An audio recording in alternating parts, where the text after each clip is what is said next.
Agora, gente, nós vamos agora conversar, tá? Por via YouTube, com ele, o nosso querido, o padre vai pegar aqui, é o Rodrigo Álvares. Tem um VTzinho? Nós vamos falar com o Rodrigo, mas antes, veja só, para vocês se familiarizarem com o assunto que nós vamos trabalhar agora. Olha o VTzinho aí. No novo livro do best-seller Rodrigo Álvares, a democracia está sob ataque e o Brasil precisa desesperadamente de um herói para salvá-lo das garras dos maus políticos. O herói que nos surge, porém, é improvável. Almeidinha é um paraibano desajeitado, sonhador e pragmático, conhecido em Brasília como o maior escritor de discursos da história da República. Desenganado pelos resultados das eleições de 2018 e a chegada de Jair ao poder, Almeidinha decide fazer as malas e embarcar com a família para uma temporada no exterior. Seus planos são interrompidos por uma chamada telefônica não identificada que misteriosamente o faz voltar a 1958. No passado, o redator tem encontros com os gênios da Bossa Nova, se encanta com um Brasil em que tudo parece dar certo e mergulha na boemia dos anos dourados. A euforia dá lugar à inquietude após uma terrível constatação. O golpe militar que aconteceria em poucos anos já está sendo construído. Tentando consertar o Brasil, o viajante se encontra com figuras históricas, como o presidente Juscelino Kubitschek e também alguns militares, na tentativa de interromper o fluxo dos acontecimentos que levariam o país a 2 décadas de censura, tortura e assassinatos. Com ritmo fluido e sagacidade de sobra, o autor escancara as barbáries da ditadura e do governo Jair, aprofundando a discussão para nos apresentar um Brasil utópico, mas possível, tolerante e diverso, com a perspectiva de dias bem melhores que os de agora.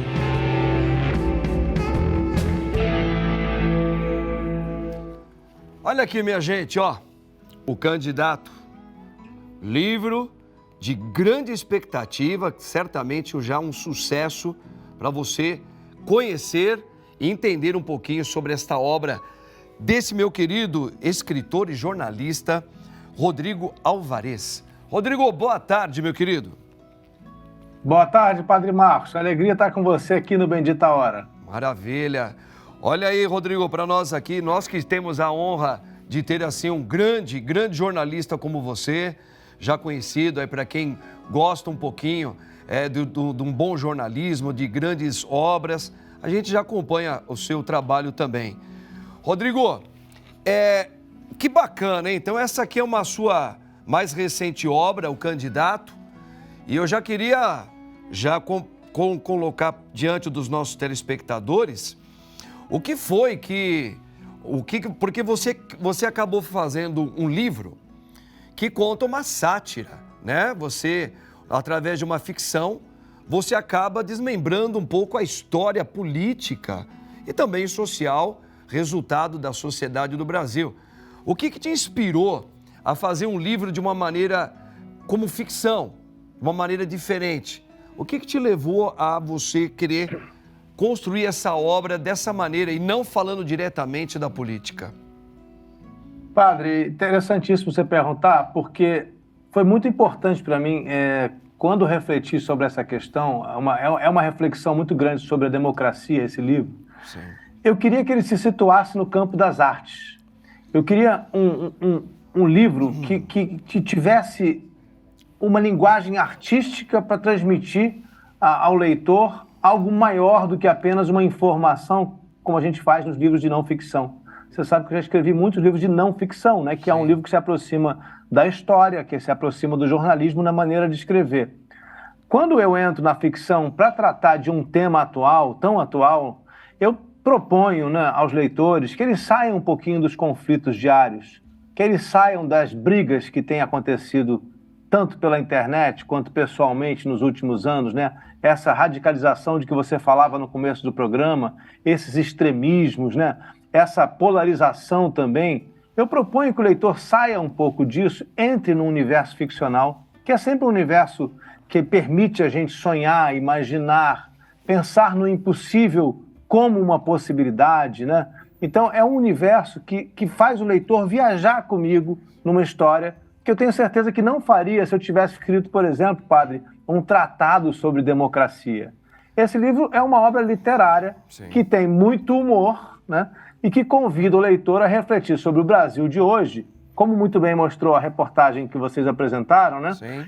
Comparando ou situando lado a lado o nosso Brasil de agora com o Brasil dos anos 50 e 60, quando de uma grande euforia, com o Brasil que se desenvolvia, que tinha estradas sendo construídas, a construção de Brasília, a Bossa Nova se abrindo e mostrando o Brasil para o mundo, né? Como daquele Brasil de 58, que tinha um futebol campeão do mundo pela primeira vez, o surgimento do Pelé, né? Como daquele país a gente se transformou num país que tinha uma ditadura. E o que é que está acontecendo hoje, né? A gente viveu um período de democracia sólida, ainda que com muitos sobressaltos, e agora a gente vem para um período de questionamento da democracia por uma parte da população. Então, essa proposta ficcional, divertida, é para trazer o leitor para viajar comigo e pensar sobre o Brasil enquanto se diverte. Que legal. Ô, Rodrigo, eu estava aqui refletindo tudo que você estava falando e me veio aqui na lembrança um grande autor também, que certamente você já deve ter lido ou ouviu falar dele, que é o G.K. Chesterton, que foi jornalista também inglês, escritor de mão cheia e que depois até se converteu mais tarde ao cristianismo, né? E ele usava muito essa metodologia que, para mim, eu falo isso com muita humildade, como um padre, você pegou a veia certinha, né? Que eu acredito que vai fazer muito sucesso, porque Chesterton utilizava para falar a verdade, né? Usando muitas vezes histórias divertidas, um pouco de uma certa maneira, umas veias cômicas, mas ele não deixava de falar a realidade social, aquilo que muitas vezes prejudica também o ser humano, entrava muito na questão familiar. E eu vejo que você, através desta obra, O Candidato, você realmente parece que quer atingir um público para falar sobre essa democracia de uma maneira leve e descontraída, através de uma história. Perfeito, padre. Que eu acho que isso aí motiva muito mais para quem gosta de ler, você aprender um pouquinho sobre o recado que você quer dar, mas fazer uma explanada ao longo da história linda que mexe com todos nós para atingir aquele ponto máximo, não é isso? Uhum. É perfeito, padre. A comparação é perfeita com o escritor que você fez, mas assim, também com muita humildade, tá?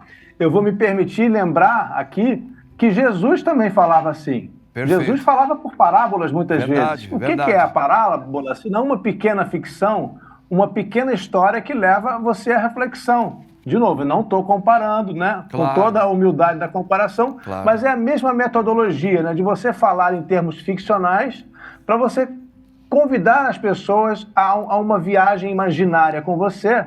Mas ao fazer isso, você transmite conhecimento, você provoca reflexão e você tira a pessoa do dia dela, tira ela da rotina que às vezes é difícil, a rotina conturbada hoje, com todo o extremismo que a gente tem, né? Então você tira ela do normal, permite uma viagem e essa viagem volta, né? A pessoa volta dela diferente, transformada. Maravilha. Ô, Rodrigo, você sabe que eu vejo assim que você, como um grande profissional que você é, jornalista, escritor, eu acredito que essa está sendo a nova deixa para, claro, quem tem dons como você, de você usar o seu trabalho, tá, de uma maneira inovadora para falar a verdade ou dar um recado para a sociedade de uma maneira muito divertida.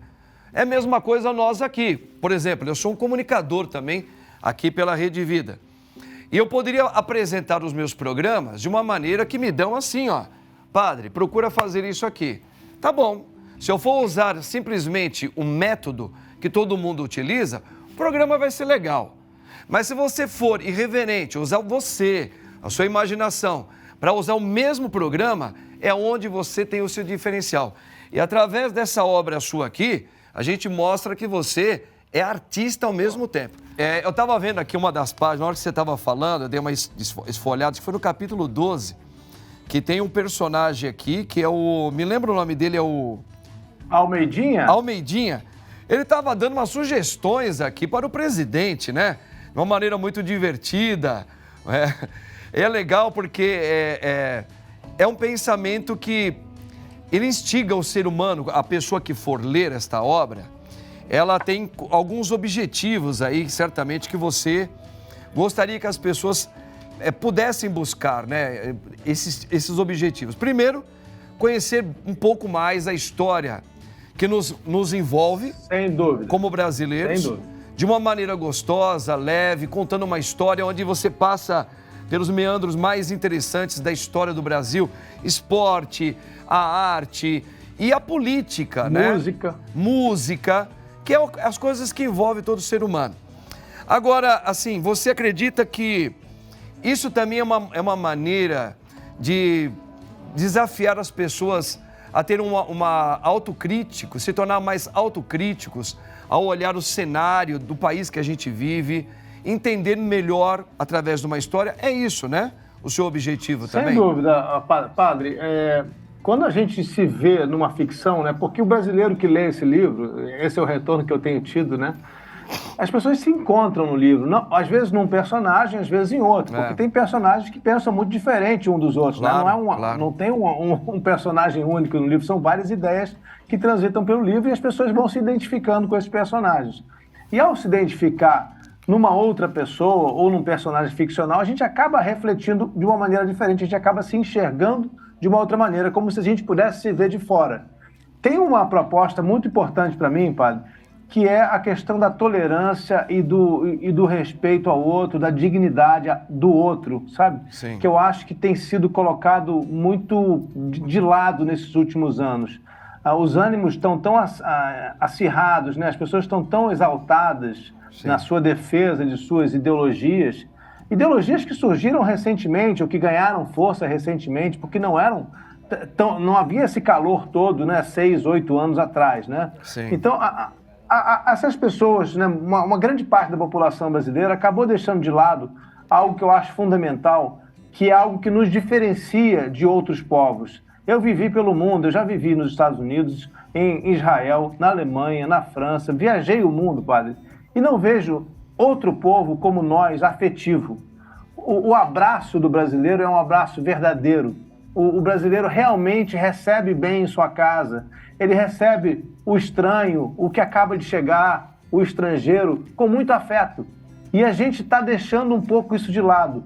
A gente está deixando isso se perder por conta de uma questão que é momentânea, que vai passar.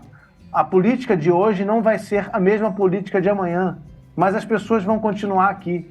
Então, eu acho que essa reflexão é muito importante. O respeito às ideias do outro, ao espaço do outro, à existência do outro.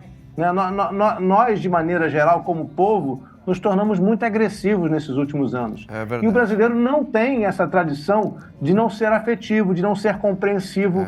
O brasileiro sabe se colocar no lugar do outro, que é, como a gente sabe, uma mensagem cristã, muito fortemente cristã. Legal. Bacana. Ô, Rodrigo, é claro que se eu pudesse, a gente ia ficar desfiando, e seria bom você estar pessoalmente um dia aqui, para a gente poder, assim, falar mais e mais desta obra, tá? E as redes sociais, elas ajudam muito, mas também elas acabam levando esse comportamento que o brasileiro, como você acabou de falar, que é tão diferente dos demais, nesse momento está vivendo uma certa intolerância, uma agressividade. Por isso que eu creio que esse livro seu aqui, de uma maneira gostosa de contar uma história, ele vai ser assim um best-seller aqui na nossa literatura brasileira. Obrigado pela sua participação. Obrigado, padre. E até a próxima, falar com se você. Deus quiser. Deus abençoe.